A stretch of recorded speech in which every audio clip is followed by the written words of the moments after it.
নমস্কার, ভিল কিচেনে সবাইকে স্বাগত জানাই। আজকে আবার দুটো নতুন রেসিপি নিয়ে আপনাদের সামনে চলে এসেছি। আজকে আমাদের জমি থেকে টাটকা পাট শাক তুলবো, পাট শাক দিয়ে ঝোল শাক করবো আর সঙ্গে সজনে ডাঁটা চচ্চড়ি। আপনারা প্রথম থেকে শেষ পর্যন্ত সঙ্গে থাকুন, আশা করছি খুব ভালো লাগবে।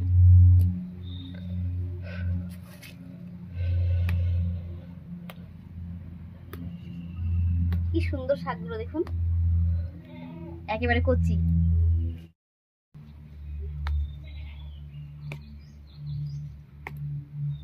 মাথাগুলো ছিঁড়ে নিচ্ছি, তাহলে নতুন কুশি বেরোবে, ওই শাকগুলো আবার খাওয়া যাবে।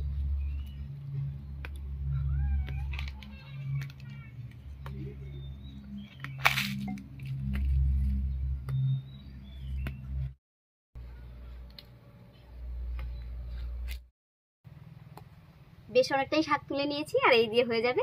গিয়ে ঝটপট রান্না দুটো করে নিচ্ছি।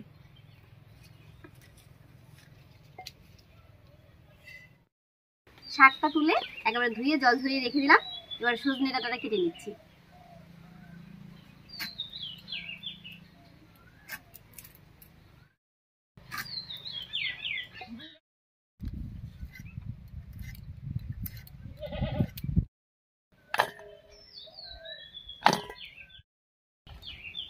সজনে ডাঁটা আর আলু কেটে নিয়েছি, এবার উনুনটা জ্বালিয়ে নেব। উনুন জ্বালিয়ে কড়াই বসিয়ে দিয়েছি, এবার কড়াইতে সরষের তেল দেব।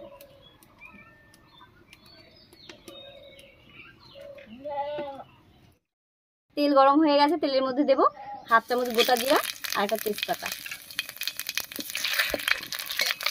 ফোড়নটা ভাজা হয়ে গেছে, এবারে কেটে রাখা সজনে ডাঁটা আর আলুটা দিচ্ছি।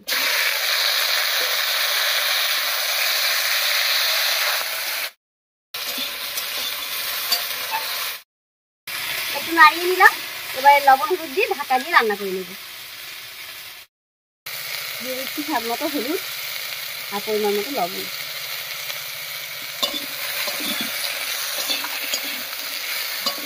খুব ভালো করে মিশিয়ে নিয়েছি, এবার ঢাকা দিয়ে রান্না করে নেব।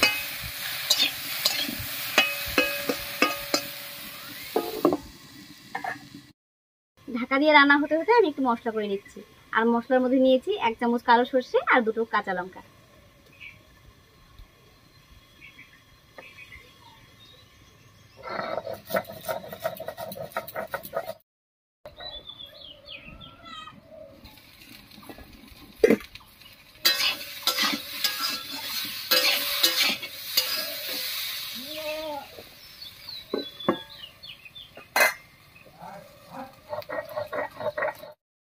আর কাঁচা লঙ্কাটা বাটা হয়ে গেছে, একবার নামিয়ে নিচ্ছি।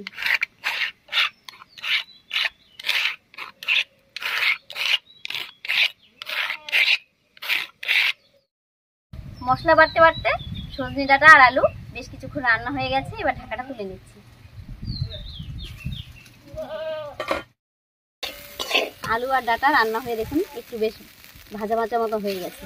এবারে বেটে রাখা মশলাটা দিয়ে দেবো।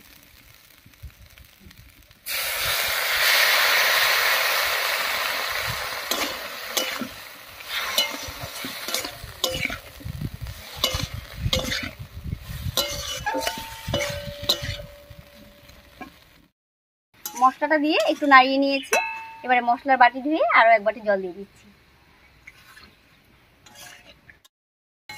রান্নাটা একটু মাখা মাখা হবে, তাই জলটা কম করে দিয়েছি। এবারে আবারও একটু ঢাকা দিয়ে রান্না করে নিচ্ছি।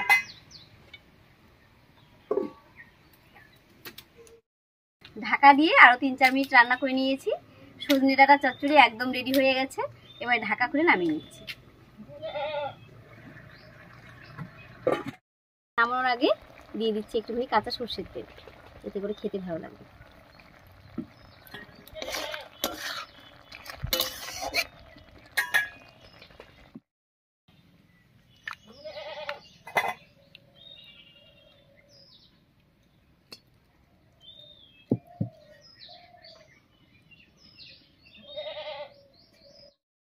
চচ্চড়িটা রান্না হয়ে গেল, এবারে ঝটপট করে শাকটা রান্না করে নিচ্ছি। আর তার জন্য কড়াইতে দেবো সরষের তেল। খুব সামান্য একটু সরষের তেল দিয়েছি, আর এই তেলের মধ্যেই দেবো বেশ খানিকটা পেঁয়াজ কুচি আর কয়েকটা চেরা কাঁচা লঙ্কা।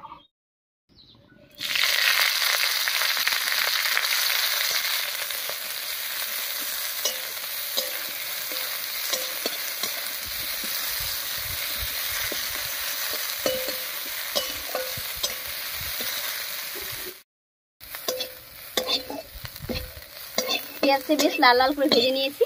এবার এর উপরে জল দেব।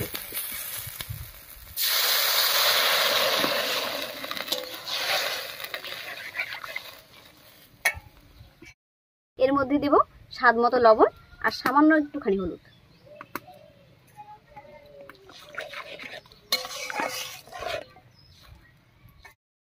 এবার বেশ কিছুক্ষণ রান্না করে নেব বলক ওঠা পর্যন্ত।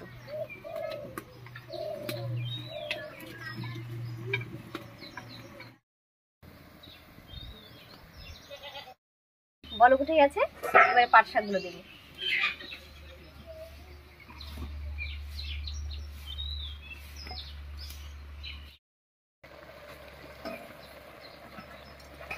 এবারে জলের সঙ্গে খুব ভালো করে মিশিয়ে নেব।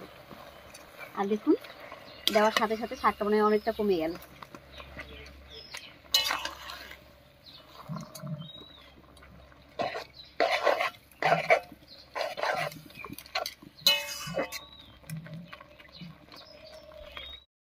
এই রান্নাটা খুবই সহজ একটা রান্না আর খুব তাড়াতাড়িও হয়ে যায়, তবে এইভাবে খেতে কিন্তু দারুণ লাগে। ফুটন্ত জলে শাকটা দিয়ে 3-4 মিনিট রান্না করে নিয়েছি। একেবারে কচি শাকটাই রান্না হয়ে গেছে, এবার নামিয়ে দিচ্ছি।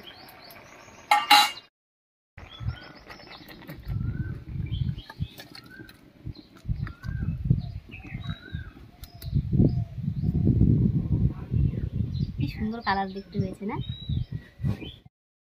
গরমের দুপুরে এরকম ঝোল শাক আর সঙ্গে চচ্চড়ি আর সাথে যদি মসুর ডাল থাকে তাহলে কিন্তু খাওয়াটা বেশ ভালোই হয়। যাই হোক, রেসিপি দুটো কেমন লাগলো অবশ্যই কমেন্টে জানাবেন। যদি ভালো লাগে একটা লাইক করে দেবেন এবং চ্যানেলটিকে সাবস্ক্রাইব করে এভাবেই আমাদের পাশে থাকবেন।